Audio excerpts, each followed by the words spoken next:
오늘 하나님께서 우리 모두에게 주시는 말씀은 신약성경 고린도전서 8장 1절부터 13절까지의 말씀입니다.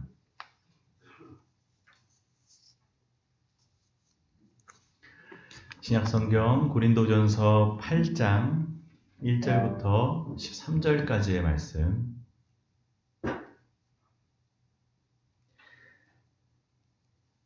(1절부터 13절까지의) 말씀을 한 절씩 교독하겠습니다. 우상의 제물에 대하여는 우리가 다 지식이 있는 줄 아나 지식은 교만하게 하며 사랑은 덕을 세우나니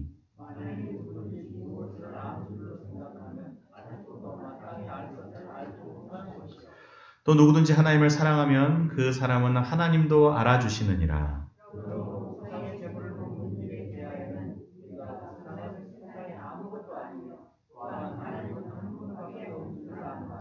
비록 하늘에나 땅에나 신이라 불리는 자가 있어 많은 신과 많은 주가 있으나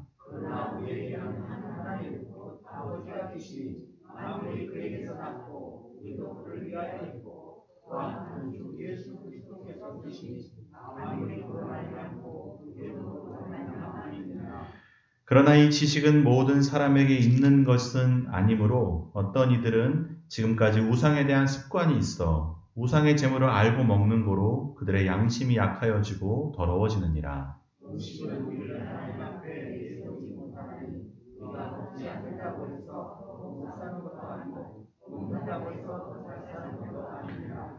그런즉 너희의 자유가 믿음이 약한 자들에게 걸려 넘어지게 하는 것이 되지 않도록 조심하라.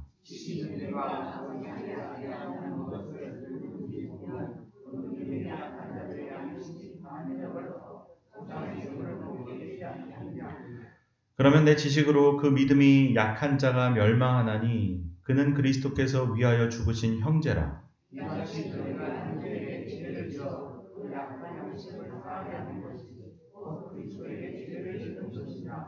다 함께 읽겠습니다. 그러므로 만일 음식이 내 형제를 실족하게 한다면 나는 영원히 고기를 먹지 아니하여 내 형제를 실족하지 않게 하리라.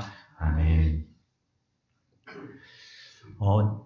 지난 수요일 예배 마치고 이제 제가 나가는데 요즘 이제 수요일 예배마다 우리 교회 만기 만세와 함께 우리 교회에 늘 오는 한 남자 아이가 있습니다.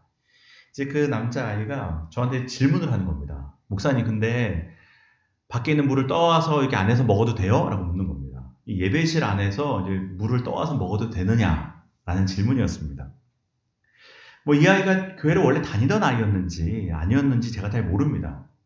근데 이제 이 아이가 봐도 이 예배당 안에서 뭔가를 먹는다는 게 안 되는 거 아닌가라는 생각이 들었던가 봅니다. 그래서 저한테 물을 떠 먹어도 되냐 안 되냐 이제 그거를 물었는데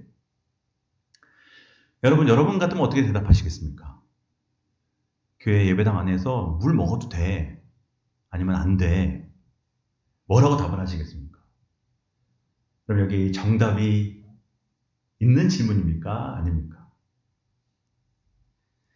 사실은 여러분 교회마다 다른 것 같습니다. 저도 여러 교회 다니다 보면 어떤 교회는 막 절대적으로 예배당 안에서는 취식이고 아무것도 못하게 하는 교회가 있고 어떤 교회는 음료나 물 같은 거는 허용하는 그런 교회도 있는 것 같습니다.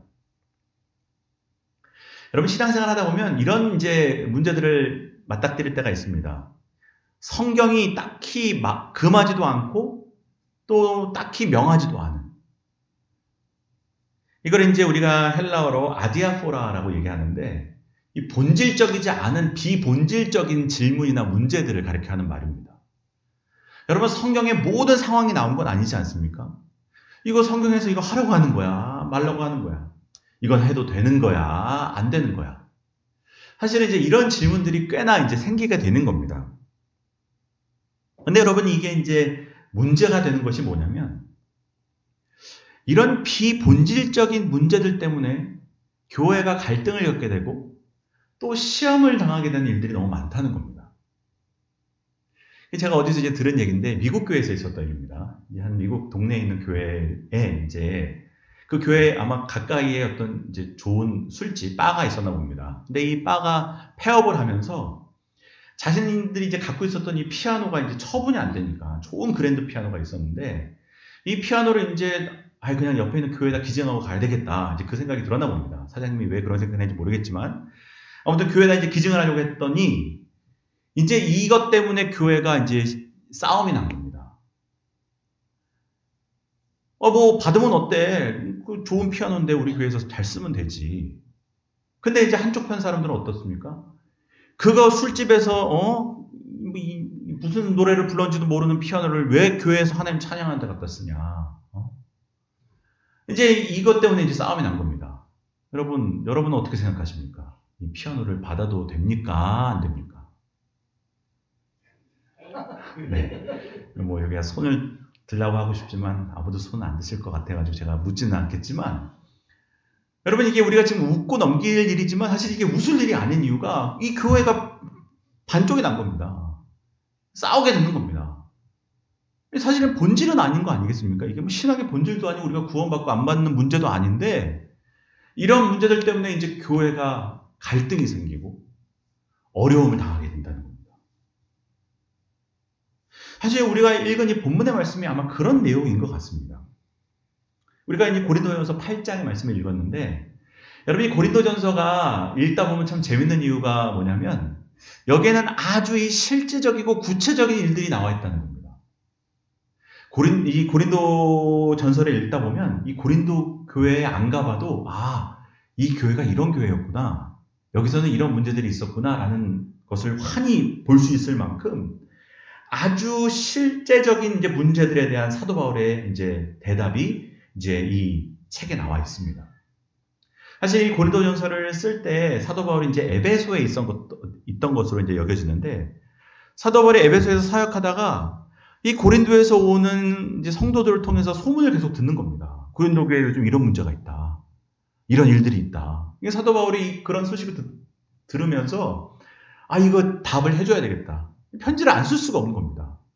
교회에 뭐 갈등이 일어났고, 뭐 음행의 문제가 나타나고, 예배 시간에 복장에 대한 것 때문에 싸움이 일어나고, 뭐 방언하고, 뭐 예언하는 뭐 이 은사의 문제 때문에 싸움이 나고, 뭐 사후 문제에 관한, 이 부활에 관한 문제에 관한 질문들이 막 나오고 이러니까 사도 바울이 이 고린도 전서에 거기에 대해서 하나하나 이제 답을 하는 겁니다.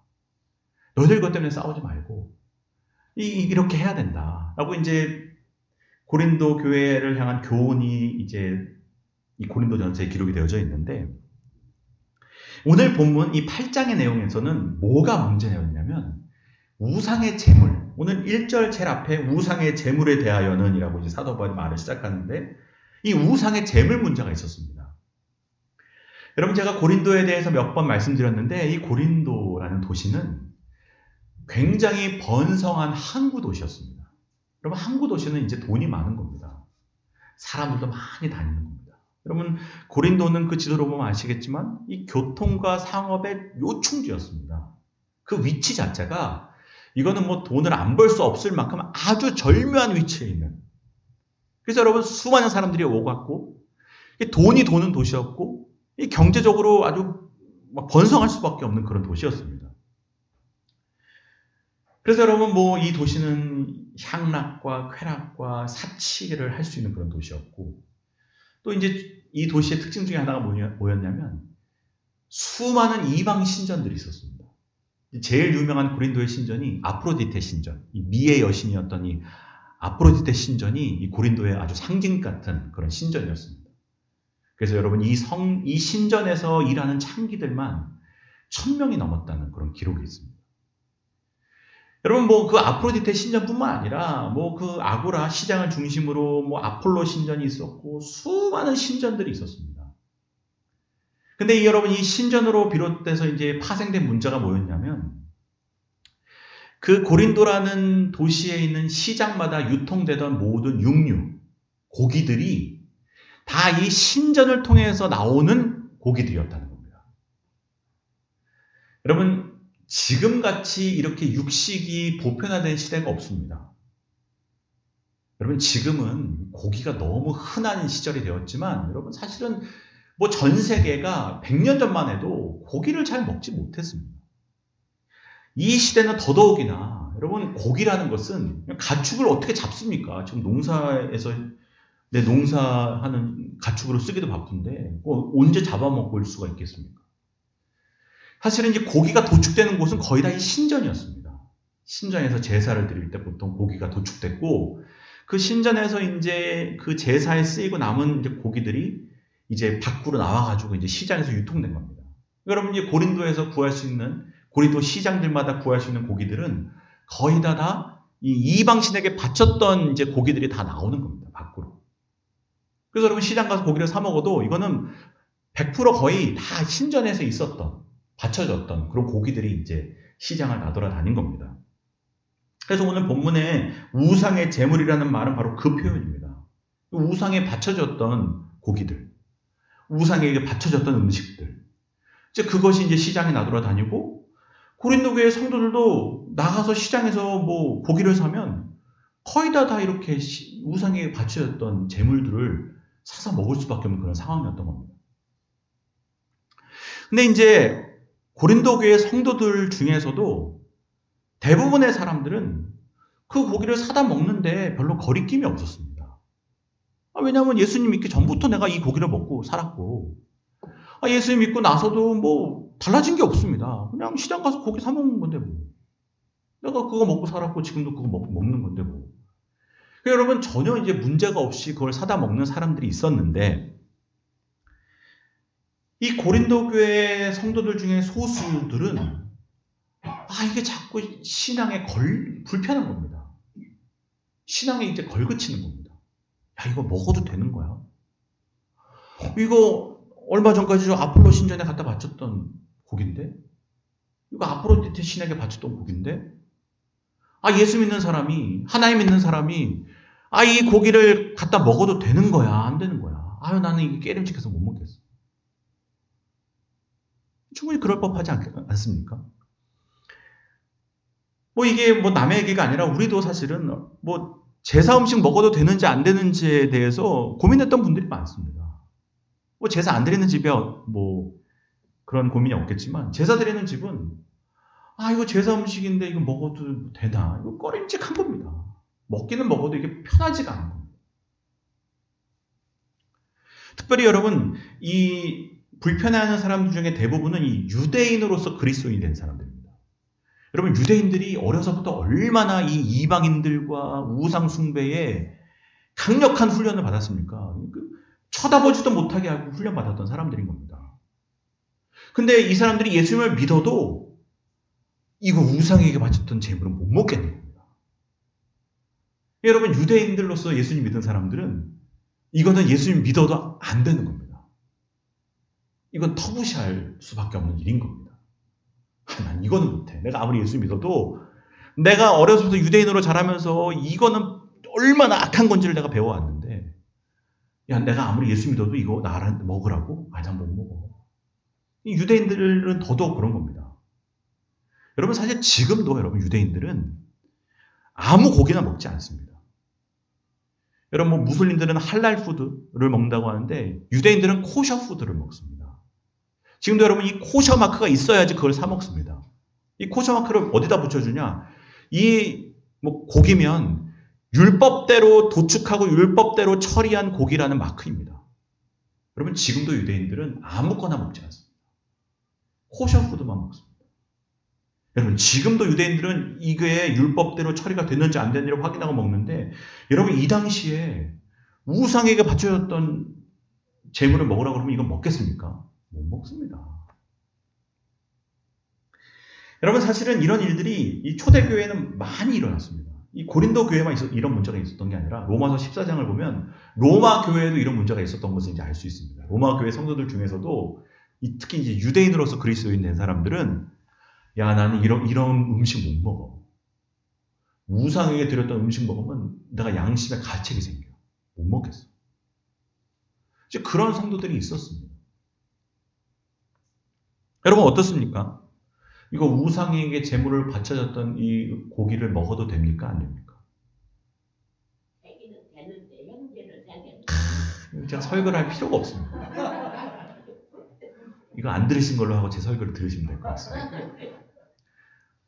여러분 이게 사실은 이제 바울이 이제 거기에 대해 답을 해야 되는 겁니다. 교회에서 자꾸 싸움이 일어나니까 이거 먹어도 되는 거 안 되는 거야.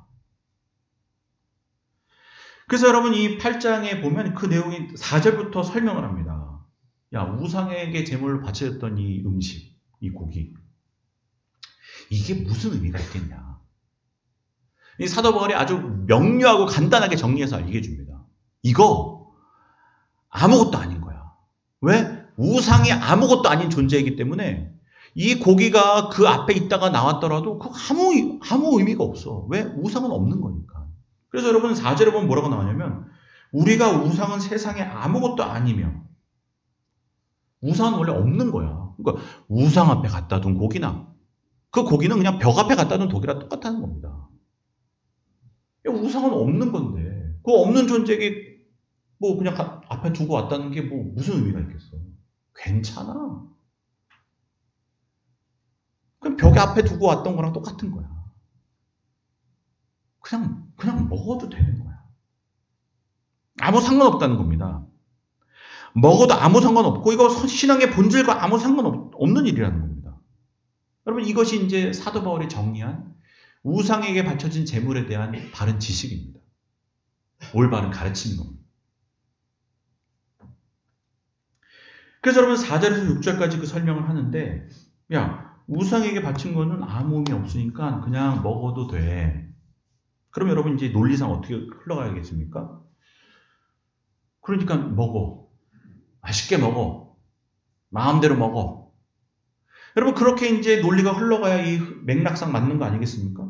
근데 여러분 7절부터 쭉 뒤에 얘기를 보면 이게 이상해집니다. 먹지 말라는 겁니다. 야 우상에게 바쳐진 거 아무 의미 없는 거야.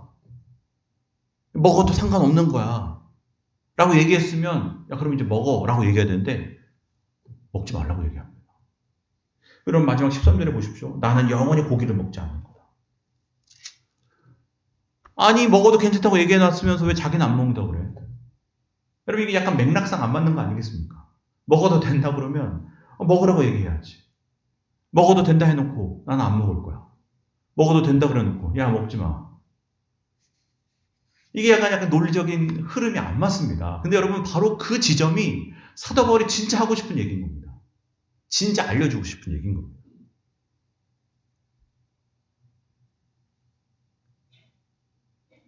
여러분 사도 바울은 우상에게 바쳐진 제물에 관한 바른 지식을 설명한 이후에 여러분 7절에 뭐라고 얘기합니까? 그러나 이 지식은 모든 사람에게 갖고 있는 것은 아니다 라고 얘기합니다. 이거 모르는 사람도 있을 수 있다. 혹 이 지식을 알아도 마음이 꺼림칙한 사람이 있다는 겁니다. 아, 우상에게 바쳐진 거 아무것도 아닌 거 나도 알아. 근데 못 먹겠어. 이제 사도 바울이 이런 사람들을 뭐라고 표현하냐면 믿음이 약한 사람이라고 이제 표현합니다. 우상에게 바쳐진 제물이 아무 의미가 없는 거구나라는 것을 아예 모르는 사람도 있고 알아도 양심에 가책이 생기는 사람들이 있다는 겁니다. 그래, 교회는 이런 사람도 있고 저런 사람도 있는 거야. 다 아는 것도 아니고 다 믿음이 강한 것도 아니야. 여러분 교회는 다양한 사람이 있는 겁니다. 믿음의 성숙도가 다 다른 겁니다.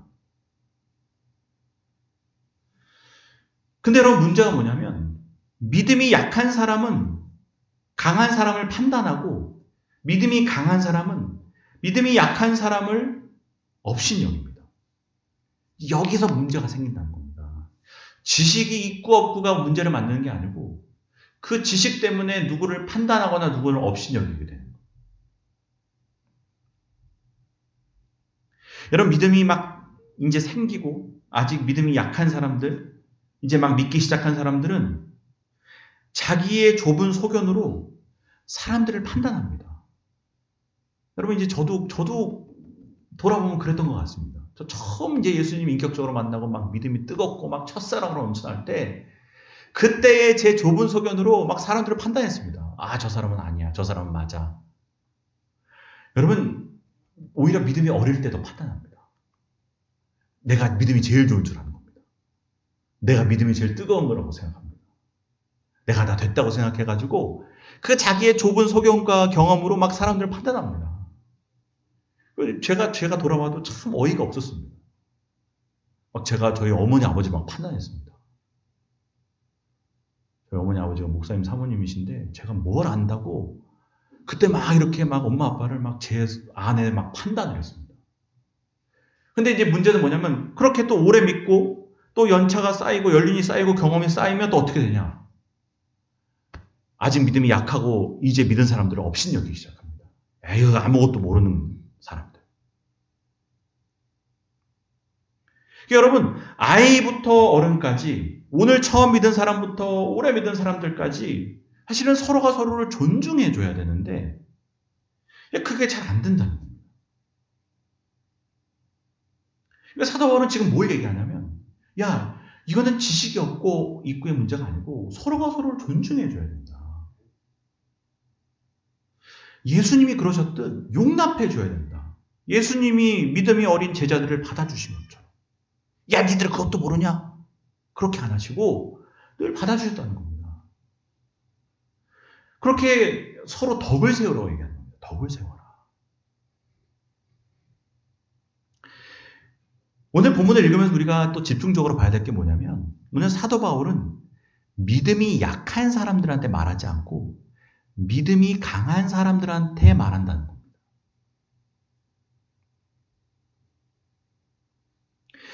바울은 믿음이 강한 사람들에게 더 많은 책임이 있다는 것을 말하는 겁니다.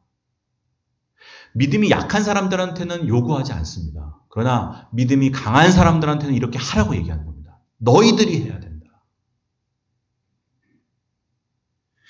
교회는 섬기는 곳이다. 예수님은 제자들을 용납하고 섬기셨다. 오히려 주님께서는 낮아지셔서, 모든 것을 아시는 그분께서 오히려 낮아지셔서 아무것도 모르는 제자들을 섬겨주셨다.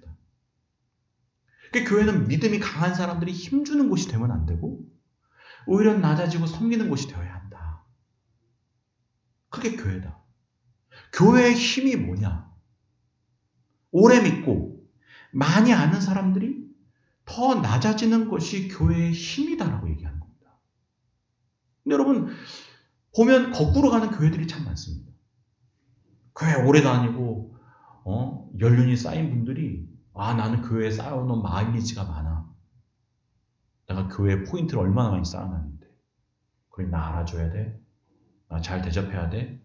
나한테 물 떠다 줘야 돼. 나한테 커피 떠다 줘야 돼. 이렇게 힘주는 경우들이 생기는 겁니다. 그러면 교회가 세상과 다를 바가 없다는 겁니다.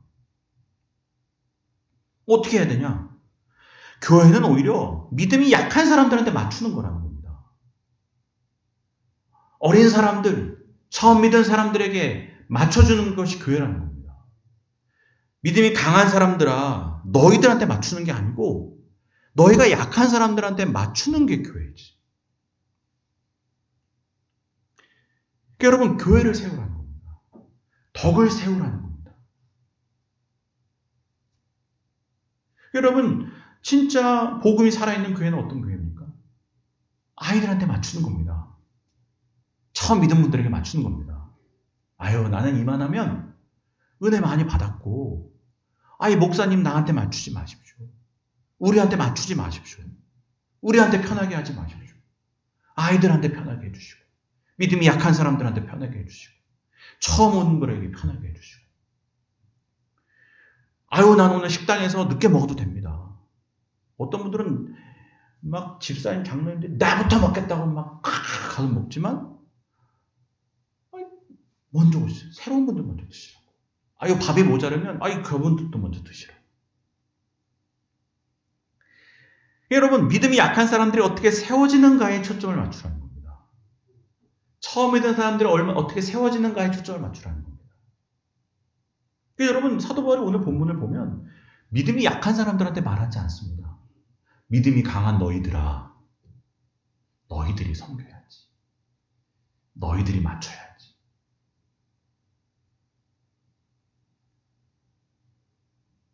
너희가 이렇게 해야 된다, 저렇게 해야 된다. 그래서 섬기는 자의 나라를 만들고 하나님의 나라를 만들어야 된다. 라고 얘기하는 겁니다. 여러분, 이런 원칙이 사도행전 15장에 보면 나옵니다. 여러분, 사도행전 15장에 보면 이제 교회 역사상 처음으로 이제 공의회, 이제 처음으로 회의가 열립니다. 전 세계에 있는 교회 지도자들이 모여서 예루살렘에서 회의하는데 그 회의의 결과, 이방인들에게 복음을 증거해도 된다. 라는 것을 이제 확실히 정합니다. 이방인들에게도 구원의 문이 열렸으니 이방인에게도 복음 전하는 것이 맞다. 이걸 정했지만, 그러나 한 가지 이제 이방 교회, 이제 예루살렘 교회 지도자들이 부탁하는 건 뭐냐면, 그런데 이방 교회 성도들에게 꼭 이거 하나만은 부탁해줘라. 우상에게 바쳐진 제물, 피가 처리되지 않는 피채 먹지 말아달라고 꼭 부탁해줘라. 여러분, 왜 이걸 부탁하겠습니까? 유대인들도 구원받아야 되는데, 유대인 성도들도 교회 와야 되는데, 유대인 성도들이 교회 와가지고 이방인들이 막 피채 먹고 우상 숭배한 제물에게 바쳐진 제물 먹고 이런 거 보면 좀 경악을 하고 도망갈 수 있다. 이게 복음의 가림막이 될 수도 있다. 그러니 제발 부탁인데 이방 교회 성도들, 우리 유대인들도 구원받아야 되니까 제발 이건 좀 삼가해 주세요. 부탁입니다.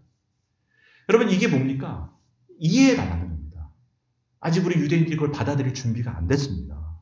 그러니 유대인들도 구원받을 수 있게 이방 교회 형제 여러분, 좀 이건 우리한테 좀 맞춰주세요.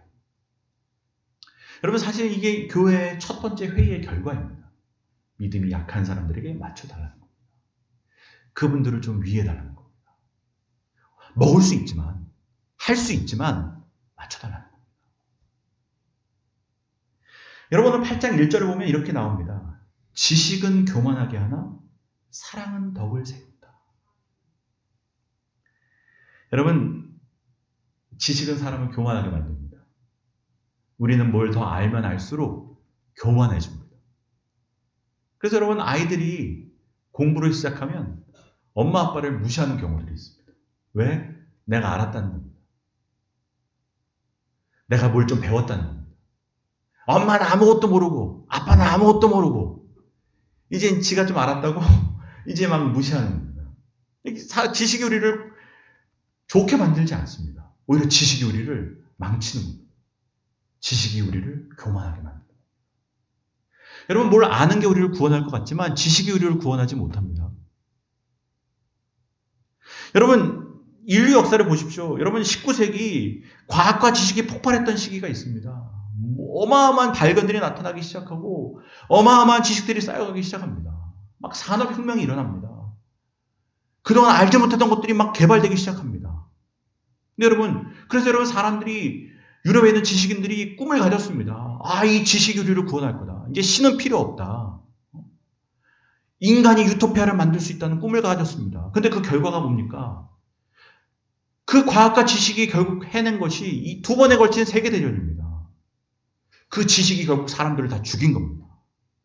그 지식이 사회를 망친 겁니다. 지식이 우리를 구원합니까? 지식이 우리를 구원 못하는 겁니다. 내가 알면 좋은 사람 될 것 같습니까? 알아서 망하는 겁니다. 교만해지는 겁니다. 사실 여러분, 바울이 여기서 지식이 쓸모없다는 얘기를 하는 건 아닙니다. 중요한 건 뭐냐면 사랑이 없는 지식은 사람들을 죽인다는 겁니다. 지식은 사랑의 통제를 받아야 하고 지식은 사랑과 동반되어야 된다는 겁니다. 중요한 건 뭐냐? 사랑이라는 겁니다. 지식은 교만하게 만드나 사랑은 덕을 세운다는 겁니다.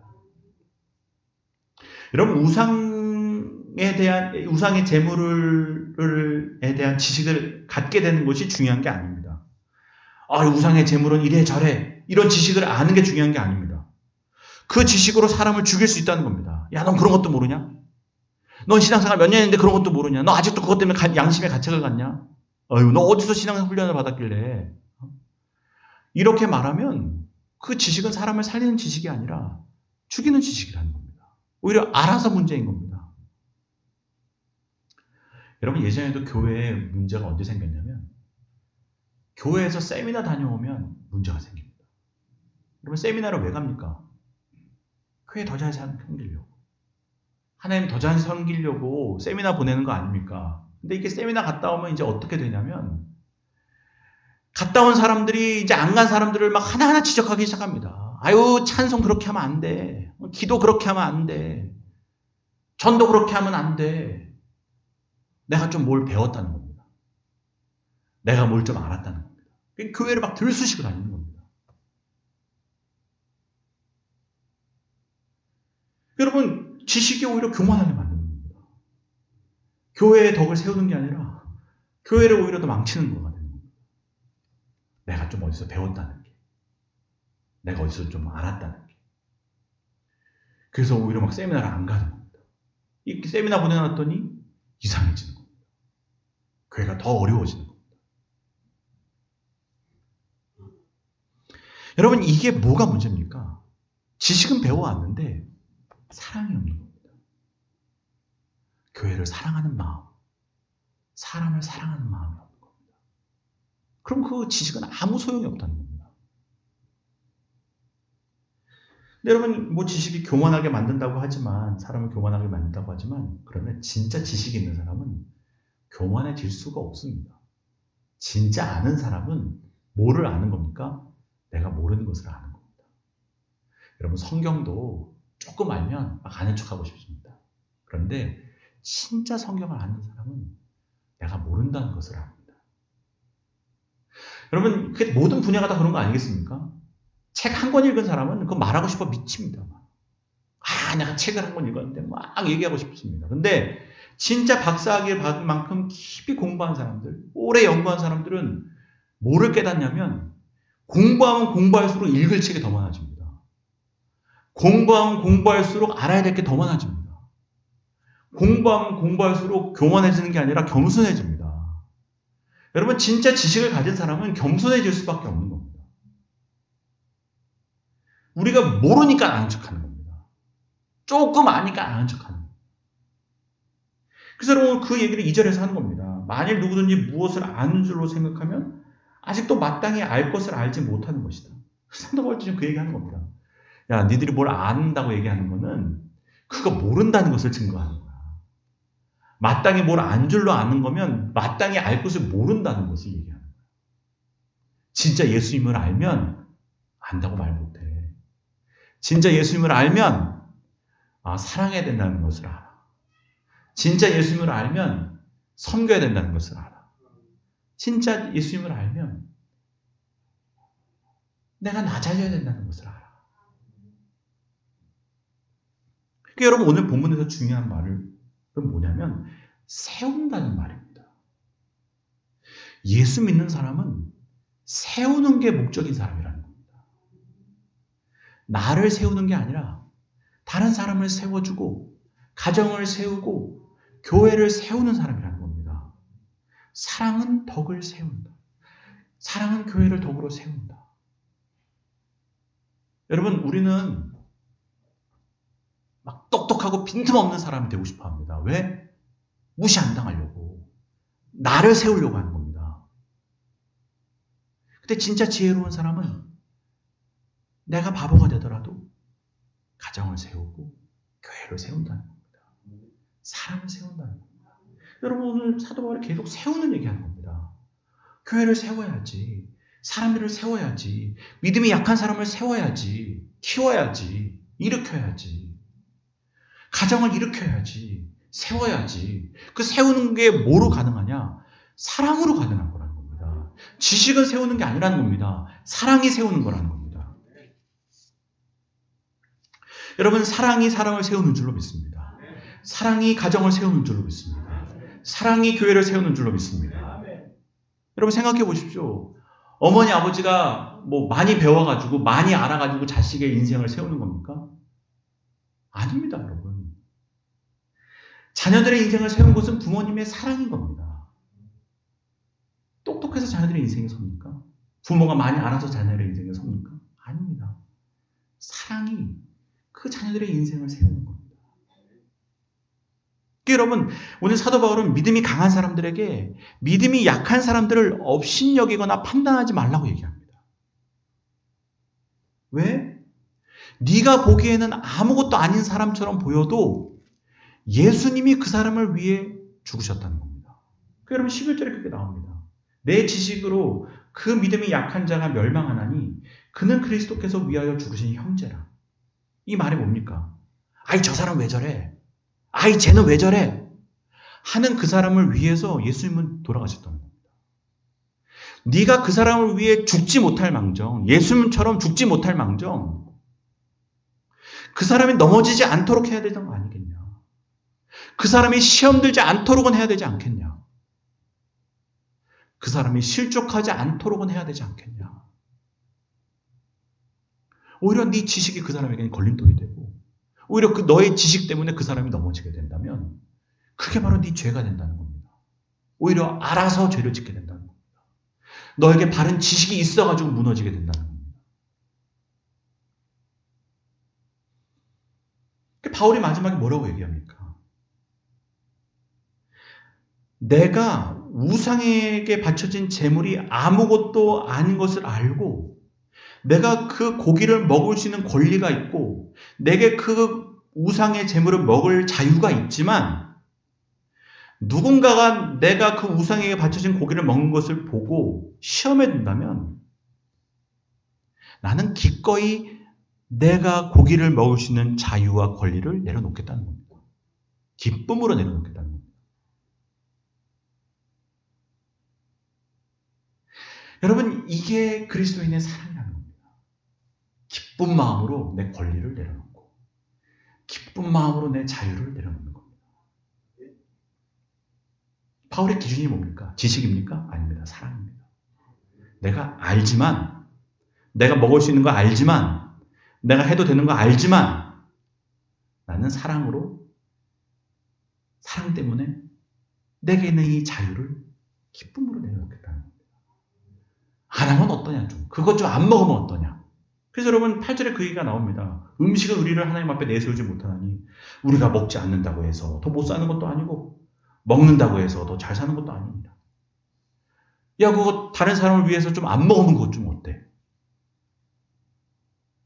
아니 그 사람 하나 살리는데 내가 그거 좀 안 하면 좀 어때? 기쁨으로 안 할 거야. 13절에 그 얘기하는 겁니다. 내가 내 형제를 실족하게 한다면 나는 영원히 고기 안 먹어도 돼. 사람 사는 게 좋지. 그 사람 세우는 게 더 좋지. 그러면 내 자유는 얼마든지 내려놓을 수 있어. 내 권리는 얼마든지 포기할 수 있어. 몰라서 안 하는 게 아니라 사도 바울은 사랑을 선택하는 겁니다. 여러분 우리도 그러지 않습니까? 자녀가 딴짓하고 있는 거 다 압니다. 그런데 엄마가 뭐라고 얘기합니까? 아이 우리 아들, 아이 우리 딸 공부하느라 힘들지? 몰라서 그렇게 얘기하는 게 아닙니다. 압니다. 그러나 사랑하는 겁니다. 위해 주는 겁니다. 참아주는 겁니다. 나중에 그걸 압니다. 자식이 나중에 그걸 압니다. 그때 공부했던 거 다 까먹어도 부모의 사랑은 남아있는 겁니다. 아, 내가 사랑받았구나. 날 사랑해 주셨구나. 여러분, 사랑이 세우는 거고 사랑이 키우는 겁니다. 여러분, 지식은 사라지지만 사랑은 남는 겁니다. 그래서 여러분, 여기서 몇 장 넘어가면 고린도전서 13장, 사랑장에 뭐라고 나옵니까? 지식에 있어도 내가 세상의 비밀을 알고 예언을 하고 방언을 해도 사랑이 없으면 아무것도 아닙니다. 사랑은 끝까지 없어지지 않지만 예언도 그치고 방언도 사라지고 지식도 다 패한다는 겁니다. 이거 지식은 다 사라지는 거라는 겁니다. 여러분 80대 보십시오. 박사학위 받은 사람이나 공부 안 하는 사람이 다 똑같습니다. 머리에 뭐가 남습니까? 지식이 남습니까? 안 남습니다. 그냥 사랑이 남는 겁니다. 사랑 남기자는 겁니다. 사도 바울이 똑똑하지 않고 몰라가지고 안 하는 게 아니고 나는 사랑을 남기겠다고 마음먹은 겁니다. 이 지식이 별게 아니야. 난 사랑으로 사람을 살릴 거야. 여러분 우리가 늘 싸우는 이유가 뭡니까? 옳고 그름 때문에 싸웁니다. 맨날 부부끼리 친구끼리 멱살 잡고 싸우는 이유가 네가 맞네 내가 맞네 그럼 내가 틀렸어 네가 틀렸어 맨날 이거 갖고 싸웁니다. 여러분 옳고 그름으로 문제가 해결됐다면 해결 안 될 일이 없습니다. 근데 항상 문제가 생기는 이유가 뭐냐? 맞다 틀리다 갖고 싸우는 겁니다. 예수님이 옳다 그르다로 세상을 구원할 수 있다고 여기셨다면 주님께서 오셔서 뭐 하셨겠습니까?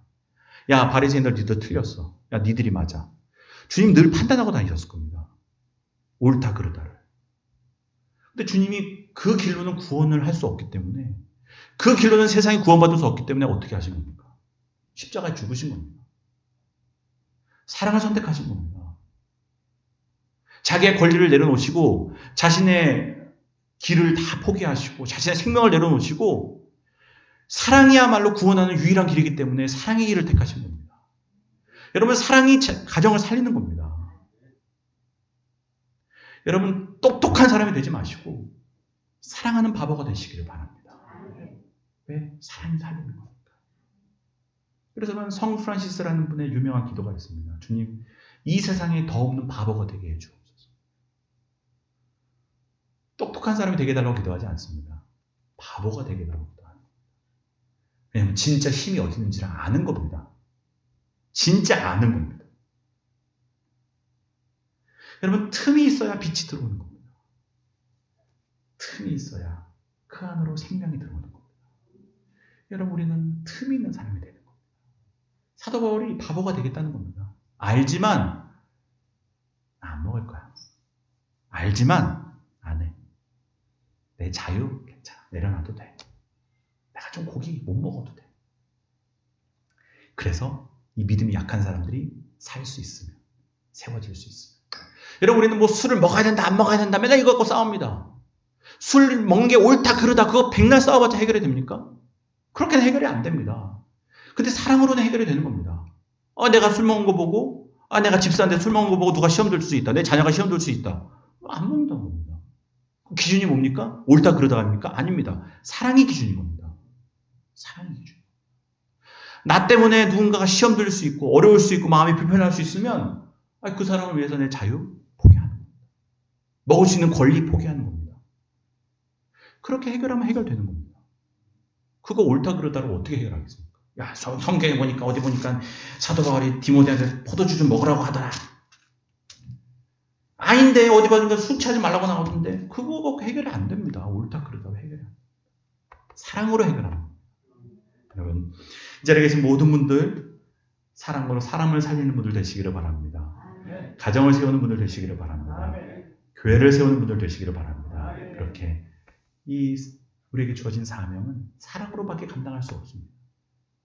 여러분께서 여러분에게 주신 이 귀한 사랑의 사명과 사랑의 직분을 잘 감당하여 여러분의 주변을 살리시고 세우시는 한 분 한 분 되시기를 주님의 이름으로 축복합니다. 기도드리겠습니다. 하나님 아버지, 은혜를 감사합니다. 하나님, 우리는 늘 내가 똑똑하고 빈틈없는 사람 돼서 사람들에게 무시당하지 말아야지, 사람들에게 말 듣지 말아야지 라는 깜빡한 마음으로 살게 될 때가 너무 많습니다. 그러나 오늘 주님은 말씀하십니다. 지식은 교만하게 만들지만 사랑은 덕을 세운다. 나를 위해 사랑하는 사람이 되어주면 안 되겠냐? 사랑으로 사람들을 세워주는 사람이 되면 안 되겠냐? 사랑 때문에 잠깐 네 권리를 내려놓으면 안 되겠냐? 사랑 때문에 조금 무시당하면 안 되겠냐? 사랑 때문에 잠깐 바보가 되면 안 되겠냐? 라고 우리에게 말씀하십니다. 주님, 내 자존심 세우면 뭐 하겠습니까? 내가 좀 욕먹어도 가정을 살리는 저희들 되게 도와주시고, 내가 좀 무시당해도 교회 세우는 저희들 되게 하여 주시옵소서. 그렇게 믿음이 약한 사람이 세워주는 우리 교회 되게 도와주시고, 어린아이들을 잘 키우는 우리가 되게 도와주시옵시고, 믿음이 강한 우리가 먼저, 교회 중직자들이 먼저, 목사가 먼저 바보가 되는 교회가 되게 하여 주시옵소서. 예수 그리스도의 이름으로 기도드립니다. 아멘.